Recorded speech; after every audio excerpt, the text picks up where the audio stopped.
del Señor. El Señor me los bendiga y los guarde, los prospere. Vamos a cantar, mis hermanos, vamos a cantar este himno que se llama Dulces promesas son las del Señor. Los invito a cantar todos. Yo sé que a veces no lo sabemos, pero ahí nos vamos acomodando con la tonada. Este himno dice así. Dulces promesas son las del Señor, un mensaje bello de sublime amor. Él sin pecado fue puro en verdad, Cristo el gran ejemplo es de amor y bondad. Donde Él me guíe, fiel le seguiré. Donde Él me guíe, en sus huellas andaré. Dulce y tierno amor Cristo nos dio, por su muerte en la cruz la vida nos dio. Al que errado va perdonará, y a los que le aman fiel pastor él será. Donde él me guíe, fiel le seguiré. Donde él me guíe, en sus huellas andaré. Oye su dulce amor, ven, ven a mí. Si cansado andas, hay descanso allí. Fiel su palabra es firme sin par. Cristo grande gozo a ti te quiere dar. Donde él me guíe, fiel le seguiré. Donde él me guíe, en sus huellas andaré. Y ahora vamos a cantar este otro himno, mis amados hermanos, que se llama A cualquiera parte. Es un himno precioso también que podemos cantar a nuestro Dios en esta preciosa noche. Este himno dice, a cualquiera parte sin temor iré, si Jesús dirige mi inseguro pie, sin su compañía todo es pavor, mas si Él me guía no tendré temor. Con Jesús por doquier sin temor iré, si Jesús me guía, nada temeré. Con Jesús por guía, donde quiera voy. Caminando en pos de él seguro estoy. Y aunque padre y madre me pueden faltar, Jesucristo nunca me abandonará. Con Jesús por doquier sin temor iré. Si Jesús me guía, nada temeré. Donde quiera con Jesús en tierra y mar, quiero ser su fiel testigo sin cesar. Y si por desierto mi camino va, un seguro albergue mi Jesús será. Con Jesús por doquier sin temor iré. Si Jesús me guía, nada temeré. Donde quiera paso yo la noche atroz, porque siempre oigo su benigna voz. Él de día y noche a mi lado está, y en plena gloria me despertará. Con Jesús por doquier sin temor iré, si Jesús me guía nada temeré. Vamos a hacer, amados hermanos, una oración. Vamos a orar por todos los hermanos que de la iglesia son, que hacen parte del pueblo de Dios, pero que no han tenido por alguna razón problema de internet, no tienen un celular que sirva para conectarse por Zoom. Y otro caso es que muchos de ellos pues no han podido todavía aprender a manejar este tipo de tecnología porque a veces hay pasos simples, pero si uno no sabe, son engorrosos para uno. Vamos a orar para que Dios bendiga a esos hermanos y fortalezca a todos esos hermanos que de uno u otro modo no han podido tener este tipo de reuniones que nosotros sí estamos teniendo a través de la internet, con nuestros hermanos, con nuestras hermanas, incluso de otros países, de otros lugares. Nosotros hemos tenido una gran fortuna porque todos los días nos hemos estado congregando orando, cantando, conociendo a nuestros hermanos, y eso hace que nuestra cuarentena sea más fácil. Vamos a orar por ellos. Vamos a pedirle a nuestro hermano John Freddy de Quito que nos dirija en esa palabra de oración por nuestros amados hermanos. Oramos. Amado Dios, nos acercamos a tu santa presencia, dándote gracias primeramente por las bendiciones que derramas en cada uno de nosotros.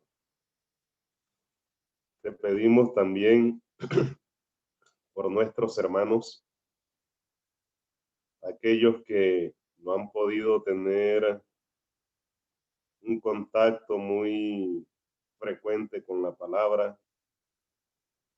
porque no se han podido reunir debido a que no cuentan con los elementos de tecnologías.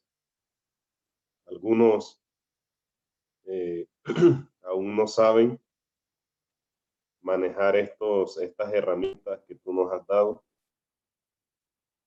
Otros se encuentran en zonas muy lejanas donde la señal no llega, pero queremos rogarte que seas tú ayudándoles a que su fe no mengue, no desmaye, sino que puedan permanecer firmes a pesar de las circunstancias. Dales la fortaleza espiritual necesaria para seguir andando por este camino a pesar de las dificultades. Guárdalos, bendíceles y protégelos porque son tuyos, te pertenecen. Ellos han aceptado seguir tu camino y en este momento están necesitando ser fortalecidos en su fe. En estos momentos la fe de ellos está siendo puesta a prueba y queremos que seas tú ayudándoles a salir victoriosos, a mantenerse firmes en pie de lucha en este camino que conduce a la vida eterna. En el nombre glorioso de nuestro Señor Jesucristo, te rogamos esto y te damos muchas gracias. Amén. Amén. Gracias, hermano. El Señor le bendiga. Vamos a hacer una oración para quedar con el estudio bíblico de nuestro hermano Luis. Nuestro hermano Israel Morales, por favor, nos dirige en esa oración, es tan amable, el hermano de Otavalo. Oremos. Padre amado, Dios Todopoderoso que estás en el cielo, gracias te damos, Padre, por la oportunidad de estudiar tu palabra. Gracias te damos, Padre, por lo reconfortante que es tu palabra. Gracias por que a pesar de todas las circunstancias, a pesar de las dificultades que puedan estar pasando en el mundo, tu palabra es la que nos mantiene firme. Te pedimos, Padre, que nos guíes por medio de tu palabra, por medio de la escritura, que nos des sabiduría para entenderla y nos des valor para aplicarla en nuestra vida, en cada uno de nosotros. Te pedimos que ilumines la mente de nuestro hermano que va a compartir tu palabra y que nos acompañes el resto de la noche. Gracias, Padre, te damos por este momento de comunión. En el nombre de Cristo Jesús oramos y te damos gracias. Amén. Amén. Hermano Luis tiene la palabra.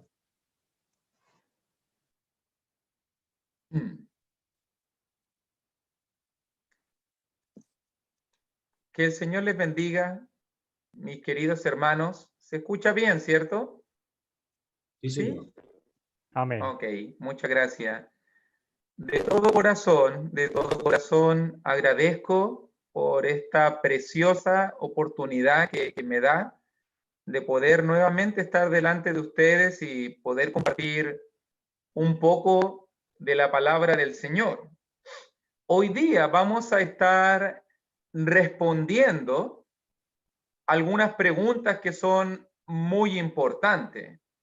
creo que el tema de la adoración es fundamental, ya que cuando hablamos de la adoración, estamos hablando de la manera como nos paramos, cómo estamos delante de Dios. Y por eso creo que necesitamos entendimiento en un tema como este, y vamos a estar respondiendo algunas preguntas, y tengo una presentación, hermano, podría compartir la pantalla, ¿cierto? Sí, señor. Ok, es que me dice que está inhabilitada esa función. Ahora sí, muchas gracias.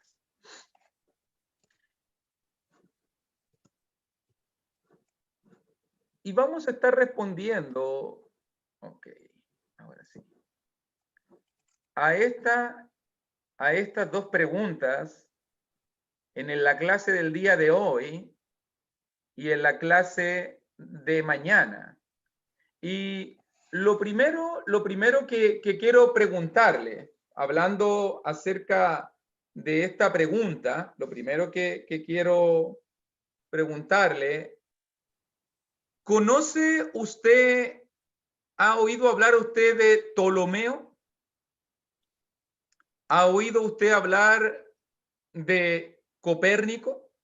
Fíjese que Ptolomeo y Copérnico fueron dos grandes astrónomos de los siglos pasados. Dice que hay alguien. Ok. Son dos grandes astrónomos de los siglos pasados. Ptolomeo, mire lo que voy a decir. Ptolomeo dijo que la Tierra estaba fija, en el centro del universo y que los planetas, las estrellas y los demás cuerpos celestes giraban en torno a la Tierra.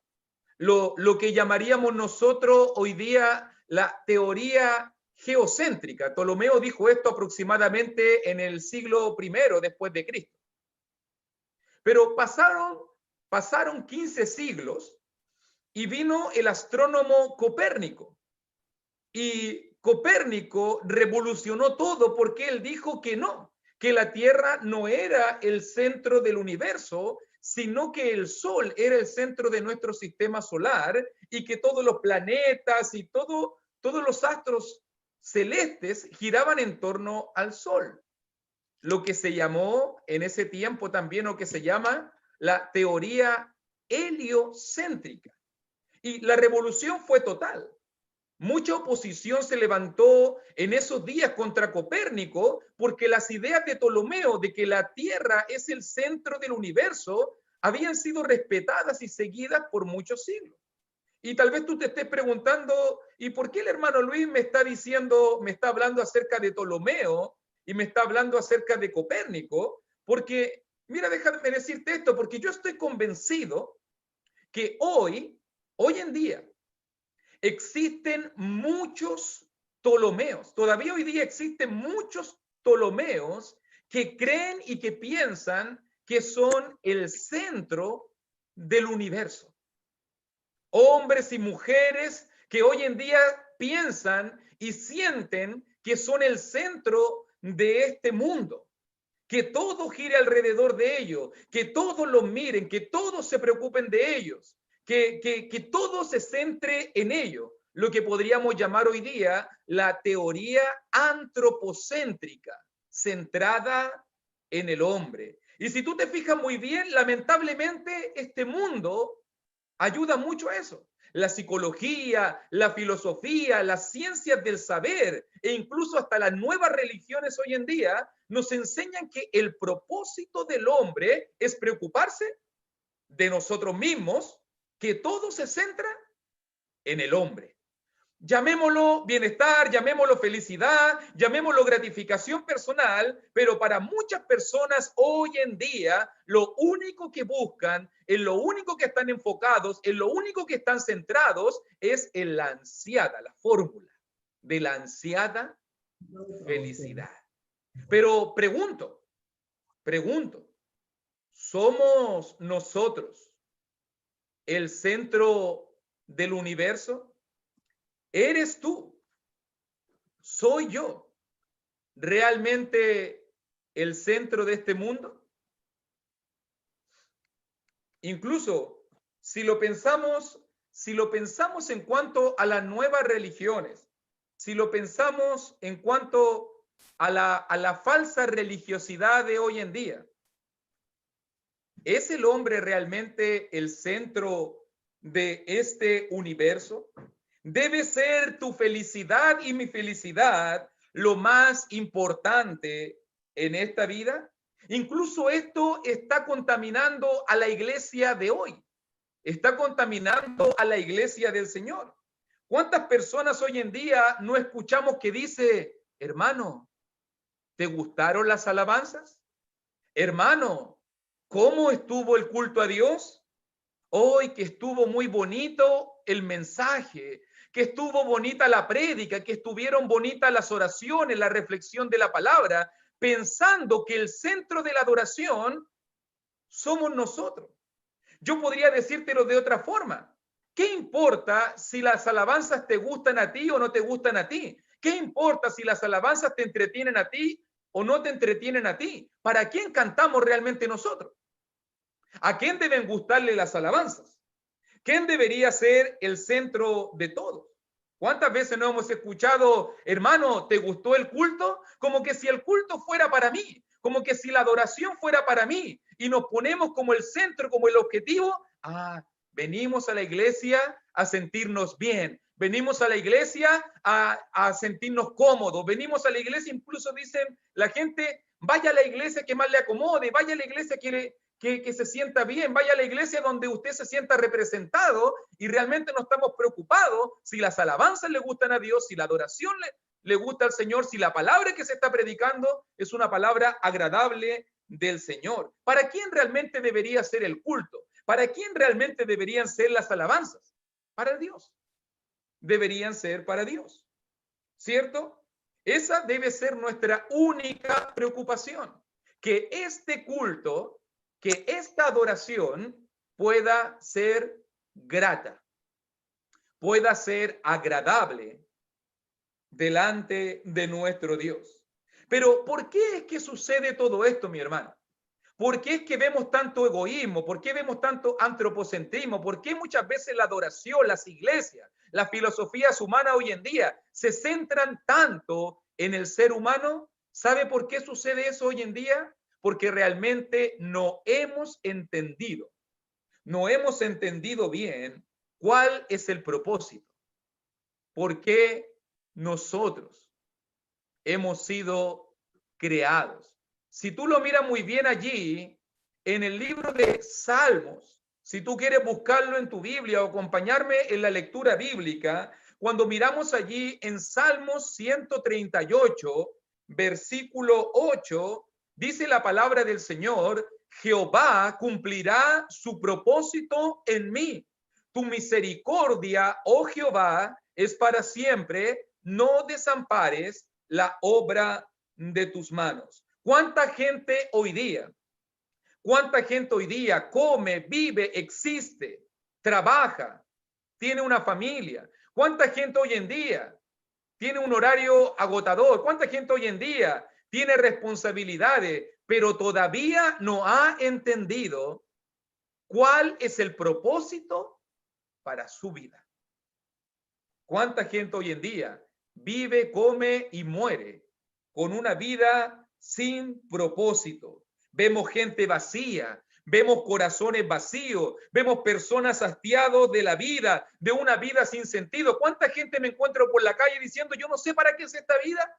Yo no sé por qué estoy en este mundo. Yo no sé si la vida es sufrir. Yo no sé si la vida es llorar. Yo no sé si la vida es trabajar. Yo no sé si la vida es tener problemas. ¿Cuánta gente hoy en día vive una vida sin propósito? Vive una vida sin sentido, sin encontrarle un valor. Corazones vacíos, vidas desquebrajadas, corazones completamente despedazados por causa de la soledad, del sinsentido, del sin propósito. Vemos soledad, vemos depresión. ¿Cuántos girando en un ir y venir de problemas, de decepciones, desilusiones? ¿Será ese realmente el propósito de la vida? Muchos se preguntan. ¿Será solamente la vida sufrir? ¿Será solamente la vida llorar?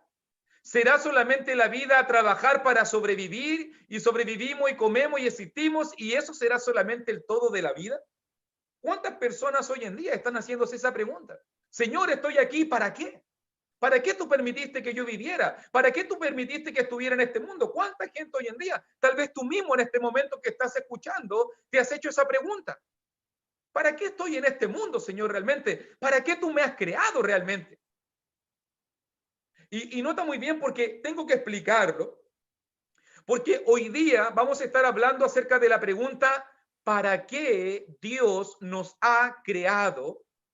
Y vamos a estar respondiendo mañana a la pregunta, ¿por qué Dios? ¿Qué respuestas bíblicas podemos encontrar del por qué Dios nos ha creado? Y tengo que explicarte que existe una gran diferencia entre un para qué, porque cuando hablamos de un para qué tiene que ver con propósitos, para qué tiene que ver con finalidades, algo que sirve para algo. O sea que cuando hablamos para qué Dios nos ha creado, estamos preguntándonos realmente con qué propósito, cuál es la finalidad, qué busca Dios, cuál es el objetivo de Dios al crearte, al crearme a mí, al crearte a ti. Y cuando hablamos de un por qué, estamos diciendo un por qué describe los motivos o las intenciones de algo. Queremos entender las motivaciones. Note muy bien, vamos a preguntarle a Dios cuál es el propósito de la vida y vamos a estar preguntándole a Dios los motivos que Él tuvo para crearnos. Amén. Así que vamos a estar haciéndonos estas preguntas. ¿Para qué Dios nos ha creado? Jehová cumplirá su propósito en mí, decía Salmo 138. Queremos que tú y yo, que cada uno de nosotros pueda conocer y comprender y entender el propósito de Dios para su vida. Por eso es muy relevante esta pregunta, ¿para qué Dios nos creó? ¿Con qué propósito? ¿Qué busca Dios al crearnos?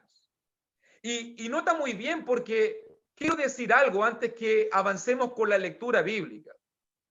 Si tú te fijas muy bien, cuando miramos nosotros el libro de Génesis, Dios crea a Adán y a Eva, Dios crea este mundo en 6 días y pone al hombre y la mujer y descansa el 7º día. Y fíjate muy bien que Dios crea al hombre y a la mujer, pero nunca Dios le explica para qué los crea.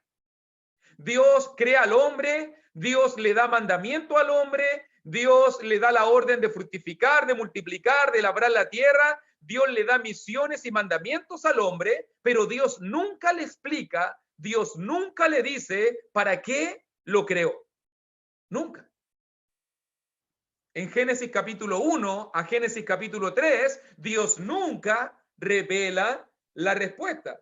¿Será que no estábamos preparados? ¿Será que no lo entenderíamos? Pero Dios nunca revela en ese comienzo, en ese origen, allí al comienzo, Dios nunca revela el propósito de por qué hemos sido creados. Necesitamos respuestas, ¿cierto?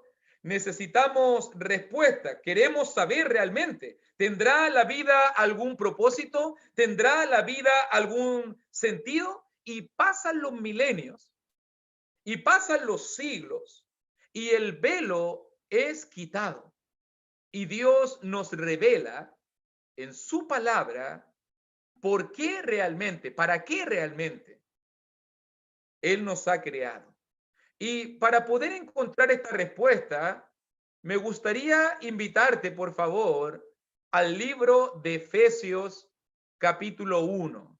Acompáñame, mi querido hermano, mi querida hermanita, al libro de Efesios, capítulo 1. Vamos a estar leyendo desde el versículo 3 hasta el versículo 14, porque allí Dios, pasan los siglos, pasan los milenios y el apóstol Pablo, inspirado por Dios, va a traer luz en cuanto a esta pregunta tan importante. Tenemos ansiedad, queremos saber realmente cuál es el propósito de la vida, por qué y para qué estamos en este mundo. Y Pablo comienza diciéndonos aquí en Efesios capítulo 1, versículo 3 al versículo 14, dice la palabra del Señor. Acompáñame en la lectura bíblica, por favor.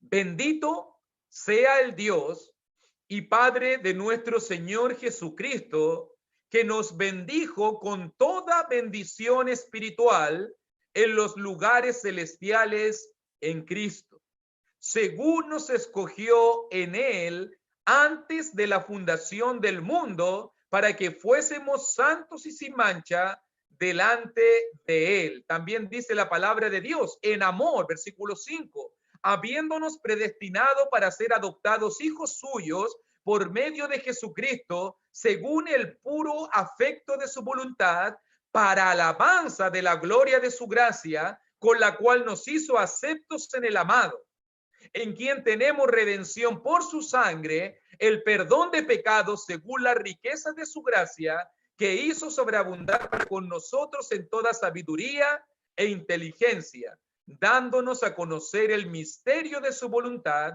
según su beneplácito, el cual se había propuesto en sí mismo, de reunir todas las cosas en Cristo, en la dispensación del cumplimiento de los tiempos, así las que están en los cielos como las que están en la tierra. En él asimismo tuvimos herencia, habiendo sido predestinados conforme al propósito del que hace todas las cosas según el designio de su voluntad, a fin de que seamos para alabanza de su gloria, nosotros los que primeramente esperábamos en Cristo. En él también vosotros, habiendo oído la palabra de verdad, el evangelio de vuestra salvación, y habiendo creído en él, fuisteis sellados con el Espíritu Santo de la promesa, que es la zarra de nuestra herencia, hasta la redención de la posesión adquirida para alabanza de su gloria. Si tú miras muy bien cómo comienza Efesios capítulo 1, versículo 3, Pablo comienza bendiciendo, Pablo comienza exaltando, bendito sea el Dios y Padre de nuestro Señor Jesucristo. Y en ese momento, cuando Pablo comienza a alabar y exaltar el nombre de Dios, Pablo comienza a decirnos que hemos sido bendecidos con toda bendición espiritual en los lugares celestiales en Cristo. Pablo comienza a describirnos las bendiciones espirituales que tenemos con el Señor. Y Pablo comienza diciéndonos que Él nos ha bendecido con toda bendición espiritual, que Él nos ha escogido desde antes de la fundación del mundo, que Él nos ha amado, que Él nos ha predestinado, que Él nos ha adoptado, que Él también nos ha dado a conocer el misterio de su voluntad, que Él también nos ha hecho dar una herencia. Tenemos una herencia, que Él nos ha dado a conocer su palabra, su evangelio, que nos ha sellado con el Espíritu Santo de la promesa. ¿Cuántas bendiciones espirituales el Señor? Dios me está diciendo en este pasaje: yo te he bendecido con toda bendición espiritual. Yo te he escogido desde antes de la fundación del mundo. Yo te he amado. Yo te he predestinado. Yo te he redimido con mi sangre. Yo te he dado a conocer el misterio de mi palabra y de mi voluntad. Yo te he dado herencia en los cielos. Yo te he dado a conocer mi evangelio. Yo te he sellado con el Espíritu Santo de la promesa. Pablo exalta y engrandece a Dios por todas las bendiciones espirituales que nosotros tenemos. Pero nótalo muy bien. Versículo 6, versículo 12. Míralo tú mismo ahí. Versículo 6, versículo 12 y versículo 14. 3 veces. 3 veces Dios me dice a mí que todo lo que Él hace, que Él me escoge, me ama y me predestina, que Él me redime, me da a conocer el misterio de su voluntad, me da entendimiento y sabiduría espiritual, me da herencia en los cielos, me da a conocer su evangelio, me sella con el Espíritu Santo. 3 veces Pablo nos dice, el Señor nos dice que Él está haciendo todas las cosas. ¿Para qué? ¿Para qué Dios hace todo? ¿Con qué propósito Dios nos ama? ¿Con qué propósito Dios nos perdona? ¿Con qué propósito Dios nos escoge? ¿Con qué propósito Dios te ha sellado con el Espíritu Santo? ¿Cuál es el propósito que Dios tiene al crearte? ¿Cuál es el propósito que Dios tiene de hacer todas estas cosas? Si tú lo miras muy bien allí, versículo 6, versículo 12 y versículo 14 termina diciendo, para alabanza de la gloria de su gracia, para alabanza de su gloria, para alabanza de su gloria. Dios está haciendo todas las cosas. Dios te está creando, Dios te está formando, Dios te está perdonando, Dios te está amando, Dios te está escogiendo, Dios me está sellando, Dios está haciendo todas las cosas para alabanza de la gloria de su gracia. Somos creados. Nótalo muy bien. Somos creados para alabanza de la gloria de su gracia. Somos creados para alabarle. Tu propósito y mi propósito en esta vida es poder alabar y exaltar a este Dios maravilloso. Dios hace todas las cosas. Te escoge, te predestina, te ama, te perdona, te sella. Te da su evangelio, te da su salvación. Dios está haciendo todas las cosas para que tú y yo podamos alabarle y glorificarle en esta vida. Ese es el propósito de esta creación. 3 veces, márcalo en tu Biblia, 3 veces Pablo lo va a decir. Somos creados para alabanza de la gloria de su gracia. Dios te ha creado a ti y a mí para que le alabemos. Ese es el propósito de tu vida y de mi vida.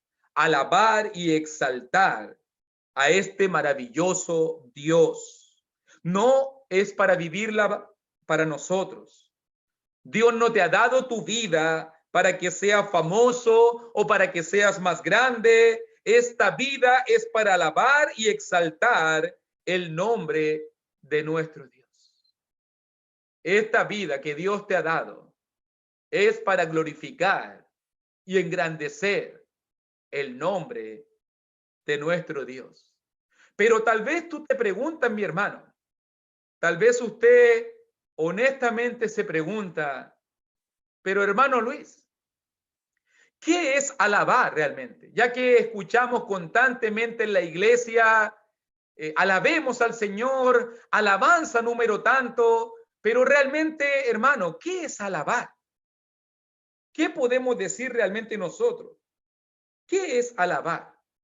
Y mira muy bien, porque cuando vamos a la Biblia, en la Biblia, la palabra alabar tiene 2 significados, 2 sentidos, se usa en 2 sentidos diferentes.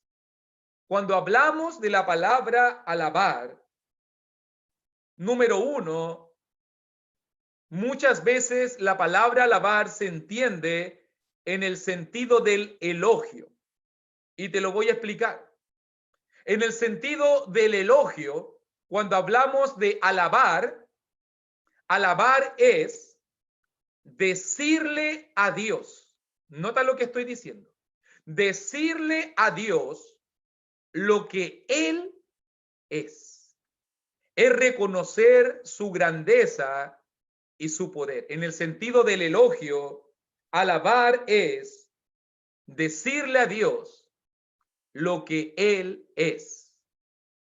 ¿Es Dios grande? ¿Es Dios maravilloso? ¿Es Dios lo más significativo de tu vida? Nota muy bien que cuando hablamos el sentido del elogio, tenemos que entender, porque hay muchos cristianos que piensan que alabamos a Dios cuando repetimos palabras que aparecen en una diapositiva o repetimos palabras que aparecen en un himnario o que aparecen en una hojita o en un libro. Y mucha gente piensa que eso es alabar a Dios. Pero eso no tiene nada que ver con alabar a Dios. Alabar a Dios es reconocer, es contarle la verdad que está en tu corazón. Es en tu corazón Dios grande, entonces díselo. No se lo digas porque dice el himnario, no se lo digas porque dice el ministro de alabanza eso, no se lo digas porque ese número o ese corito específico lo dice. ¿Cuánta gente hoy en día le dice cosas sin sentido al Señor, que no entiende, que no cree? ¿Cuánta gente hoy en día le dice, Señor, te alabo, eres lo más lindo, eres lo más grande, voy a ser siempre fiel? Y después el próximo domingo ya no se está congregando, o ya la próxima semana no está leyendo la palabra, no está orando, no está haciendo cosas espirituales. Eso no es alabar a Dios. Alabar a Dios es realmente decirle, reconocer quién es Él. Es realmente entender lo que estamos cantando. Es realmente comprender lo que hay en nuestro corazón. ¿Se acuerda que Hebreos capítulo 13, versículo 15, cuando habla del fruto del labio, dice allí, ¿se acuerda lo que dice la palabra? Busquémoslo, por favor. Hebreos capítulo, que no está en la diapositiva. Hebreos capítulo 13, versículo 15, para que usted entienda lo que es alabar.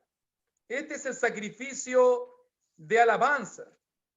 Hebreos capítulo 13, versículo 15 dice, así que ofrezcamos siempre a Dios, por medio de Él, sacrificio de alabanza. Ahí está, mire, sacrificio de alabanza. Ofrezcamos siempre a Dios.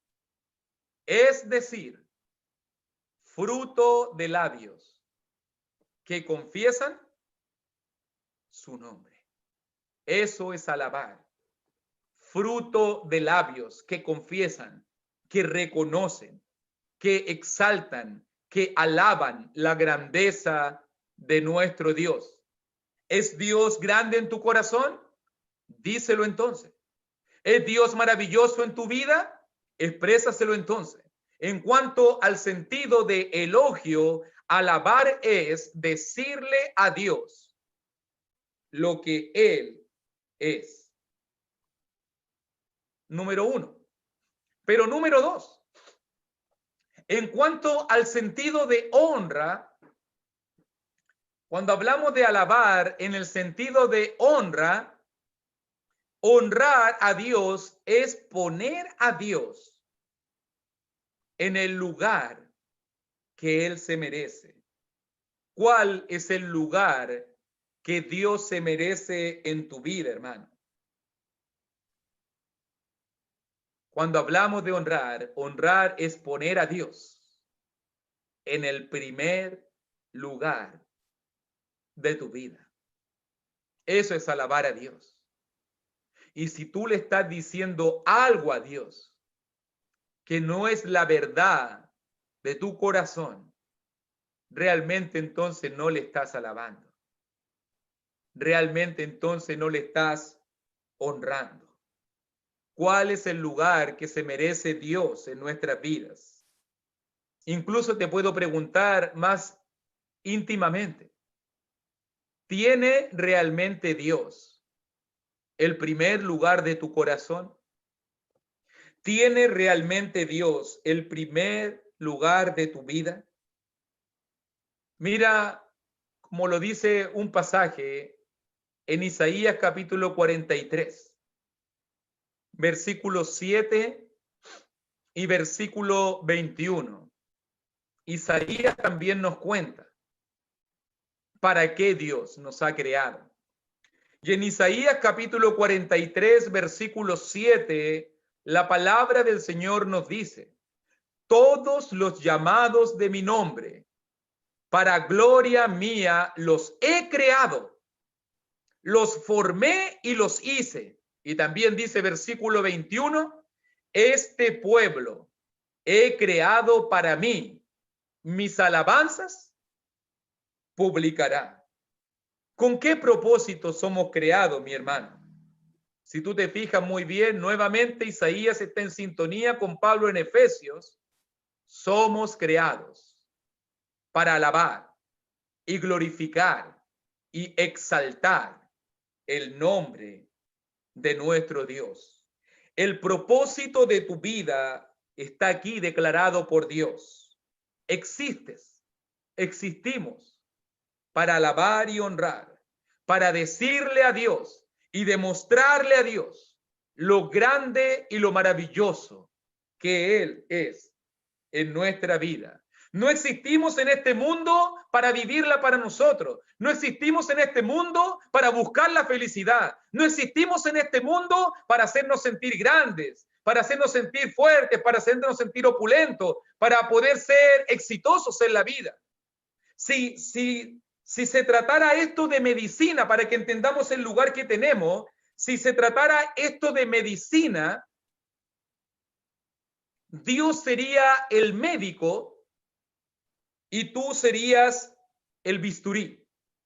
Si esto se tratara de arte, Dios sería el pintor y tú serías el pincel. Si esto se tratara de literatura, Dios sería el escritor y nosotros seríamos la pluma. ¿Te vas dando cuenta la idea? Te lo digo más simple. Esto no se trata de ti. No, esto no se trata de nosotros. Esto se trata de Dios. Dios es el centro de todo. Esto se trata de Dios y de cómo Dios es el más grande de todos. Te pregunto, ¿a quién se le agradece cuando hay una operación exitosa? ¿Se le agradece al bisturí? ¿Se le da gracias al bisturí? Gracias, bisturí, por la gran operación. ¿O se le agradece al médico? Se le agradece al médico. Cuando pensamos también en el arte, ¿quién es reconocido? ¿A quién se premia? ¿Se premia al pintor o se premia al pincel? Nunca he visto un premio o una calle que tenga el nombre de un pincel, pero sí he visto calles que tienen nombre de grandes pintores, de grandes artistas. O cuando pensamos en los bestsellers, en los premios de literatura, cuando pensamos en el Nobel, ¿quién es el que gana el premio? ¿Es acaso la pluma? ¿O es realmente el escritor? ¿Te vas dando cuenta quién realmente es el centro de esta vida? ¿Has entendido cuál es tu posición en la historia? Somos instrumentos. Somos herramientas en las manos de un Dios maravilloso. Es precioso entender que Dios te usa. Puede usar otro pincel. Pudo haber elegido otra pluma. Pudo haber elegido otro bisturí, pero te eligió a ti y estás en su mano.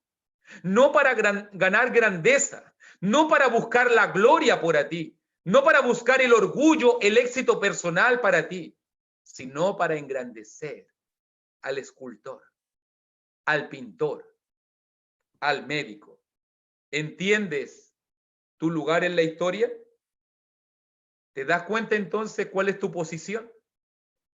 Y pensando en todo esto, pensando en quiénes somos, entonces surge otra pregunta muy importante, mi hermano. Una pregunta fundamental y trascendental. ¿Cómo podemos alabar a Dios? Si alabamos a Dios por medio del elogio, diciéndole a Dios lo que Él es, reconociendo su grandeza y su poder, si reconocemos a Dios también y le alabamos en cuanto a la honra, poniéndolo en el primer lugar de nuestra vida, entonces, ¿cómo tú y yo podemos cumplir el propósito de Dios para nuestra vida? ¿Cómo tú y yo podemos alabar a Dios? ¿Y sabes por qué esto es importante? Porque si pensamos, por ejemplo, si pensaras en un vaso, si pensaras tal vez en un vaso, en una botella, y pensaras en el propósito, fíjate que todo lo que tú tienes en tu alrededor en este momento cumple con un propósito. Si pensáramos en este lápiz tiene un propósito. Si pensáramos en un vaso, el propósito del vaso es retener el líquido. El propósito del lápiz es poder escribir y ayudarnos. El propósito de una mesa es poder ayudarnos a poder tener las cosas arriba. ¿Qué pasaría si este lápiz se niega a escribir? ¿Qué pasaría si el vaso de agua ya no quiere retener el líquido? ¿Qué pasaría si la mesa comienza a tirar las cosas y no las quiere sostener? ¿Qué diríamos nosotros? Nosotros diríamos, este lápiz no cumplió su propósito, lo botamos. Este vaso no cumple su finalidad, lo desechamos. Esta mesa no cumple su propósito, la botamos. ¿Haría eso usted, cierto? Si vemos que las cosas no cumplen su propósito. Entonces pregúntese, ¿qué haría Dios o qué debería hacer Dios si nosotros no estamos cumpliendo nuestro propósito? ¿Qué debería hacer Dios? Si vemos que Él te ha creado con un propósito, con el propósito de alabarle y exaltarle, y nosotros estamos más preocupados de nuestra felicidad, y nosotros estamos más preocupados de nuestra grandeza, y nosotros estamos más preocupados de mi futuro, de mis cosas, de mi plan, de mi proyecto, ¿cómo debería sentirse Dios? Por eso es importante que nos hagamos esta pregunta, mi hermano. ¿Cómo podemos alabar a Dios? Para que ya vamos concluyendo esta sección. Fíjate muy bien, porque cuando miramos la palabra de Dios, por ejemplo, en Primera de Pedro capítulo 4, versículo 11, dice, si alguno habla, hable conforme a las palabras de Dios. Si alguno ministra, ministre conforme al poder que Dios da, para que en todo sea Dios glorificado por Jesucristo, a quien pertenecen la gloria y el imperio por los siglos de los siglos. Amén. Si le preguntásemos a Pedro, según este pasaje, nosotros podemos glorificar, como dice allí al final del versículo 11, para que en todo sea Dios glorificado por Jesucristo. ¿Cómo podemos glorificar a Dios en este pasaje? ¿Cómo podemos alabar a Dios en este pasaje? ¿Cómo podemos honrar a Dios en este pasaje? Pedro nos va a decir que existen dos maneras cómo podemos alabar, cómo podemos glorificar a Dios. ¿Cuáles son estas dos maneras? Míralo muy bien allí en versículo 11. Si alguno habla, hable conforme a las palabras de Dios. La primera manera como nosotros glorificamos a Dios es por lo que sale de nuestra boca. Es por lo que nosotros decimos, es por lo que nosotros hablamos. Si alguno hable, hable conforme a las palabras de Dios. Lo primero, glorificamos a Dios por lo que sale de nuestra boca. Pero también dice el versículo 11, y si alguno ministra, si alguno sirve, sirva también conforme al poder que Dios da. ¿Cómo alabamos a Dios? ¿Cómo glorificamos a Dios en este pasaje? Por lo que hacemos, por cómo servimos. ¿Se fija cómo glorificamos a Dios? No es solamente decir gloria a Dios, gloria a Dios, gloria a Dios para siempre, como algunos lo hacen por ahí. No es solamente decir cosas, Señor te alabo, repetir una alabanza, repetir un cántico, repetir un corito. Realmente alabamos a Dios por lo que sale de nuestra boca, alabamos a Dios por la manera como servimos, por la manera como vivimos. De esa manera realmente nosotros alabamos a Dios. Esa es la adoración, ese es el culto 24/7. Todo lo que nosotros hacemos, todo lo que tú dices, todo lo que tú haces, cómo tú sirves, lo que tú hablas, lo que sale de tu boca, lo que sale de tu corazón, todo eso está delante de Dios. Delante de Dios. No es solamente cuando estamos una hora a la semana, 2 horas a la semana en el culto, en el estudio bíblico, en las distintas células, en los devocionales. No. El verdadero culto, la verdadera honra, la verdadera adoración es una adoración 24/7, los 7 días a la semana, los 365 días del año. Estamos delante de Dios. Y todo lo que sale de tu boca, mira también cómo lo dijo Pablo en 1 de Corintios capítulo 10, verso 31, pensando en este mismo punto. Si pues coméis o bebéis o hacéis otra cosa, hacedlo todo para la gloria de Dios. Hacedlo todo para la gloria de Dios. Tu vida, mi vida, lo que sale de mi boca, si comes, si bebes o haces cualquier cosa, dice Pablo, hacedlo todo para la gloria de Dios. Y aquí surge una pregunta muy importante, una pregunta que a mí me incomoda, una pregunta que normalmente a mí me incomoda, porque ¿cuál realmente es el cristiano verdadero, hermano? ¿Cuál realmente es el cristiano verdadero? ¿Es el cristiano verdadero el que da 1 hora a la semana, 2 horas a la semana, 3 horas a la semana en un servicio de adoración, en un estudio, en un devocional, en una conexión? ¿Es ese realmente el cristiano verdadero? ¿Sabe quién es el cristiano verdadero? El cristiano verdadero es el que en todo momento y en todo lugar está en la presencia de Dios. Tu vida y mi vida está delante de la presencia de Dios. Incluso te lo digo más simple. ¿Sabes cuándo se ve el cristiano verdadero? Cuando no hay nadie más que solo Dios que te vea. A veces pensamos que engañamos a Dios, a los hermanos, a la iglesia. Tal vez al predicador usted puede engañar, tal vez al anciano, al ministro, al diácono, al evangelista usted puede engañar. Tal vez tú me puedes engañar a mí y dar una apariencia, pero a Dios nunca lo vamos a engañar. A Dios nunca vamos a poder ocultarle nuestro corazón. Ese es el cristiano verdadero, el que hace todo entendiendo que está en la presencia de Dios. Pablo nos dijo, hacedlo todo para la gloria de Dios. ¿Habías pensado eso? ¿Habías meditado en eso? Que todo lo que vivimos, que en todo lugar donde estemos, que en cada situación que enfrentamos, estamos delante de Dios. El día domingo estamos en la iglesia cumpliendo los actos de la adoración, mandamientos que el Señor nos ha entregado.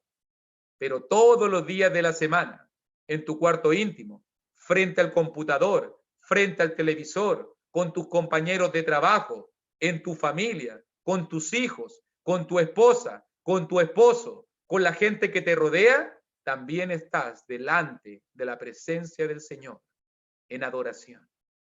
¿Qué es lo que realmente Dios ve en ti? ¿Realmente le alabas con tu boca? No solamente cuando hay un cántico, sino con todo lo que sale de tu boca. ¿Realmente le alabas con tu vida? No solamente cuando llevas tu cuerpo 1 hora, 2 horas, 3 horas a la semana a la iglesia, sino en todo lo que tú haces en tu vida. Esa realmente es la verdadera adoración. El que hace todo para gloria de Dios, sobre todo cuando nadie más nos ve, sobre todo cuando nadie más te conoce o sabe que eres cristiano. Allí realmente se ve quién es el cristiano verdadero. Hemos sido creados para alabar al Señor. Hemos sido creados para poder honrar y entregarle a Dios en esta vida. Por eso que va a ser fácil cantar en el culto, por eso que va a ser fácil estar en la adoración, por eso que va a ser fácil estar despierto en la palabra, poder meditar perfectamente en la cena del Señor, en el sacrificio de Cristo. Por eso va a ser fácil poder ofrendar de acuerdo a lo que hemos prosperado y no ser egoísta. Va a ser fácil si tú entiendes que siempre estamos en la presencia de Dios y que tu propósito en la vida y que mi propósito en la vida es alabar y glorificar a este Dios maravilloso, a este Dios sobrenatural, a este Dios que se encuentra en todo lugar, todopoderoso, omnisciente, omnisapiente, omnipotente, eterno. Hemos sido creados para alabanza de su gloria. Ese es el propósito de tu vida. El nombre que tiene que destacar ahí arriba en el letrero no es tu nombre. Basta de la soberbia. Basta de la vanagloria, la jactancia. Basta ya de vidas centradas en el hombre y comencemos a vivir la vida centrándonos en Dios, viviendo vidas de adoración al Señor. Que el Señor te bendiga y muchas gracias por esta preciosa oportunidad.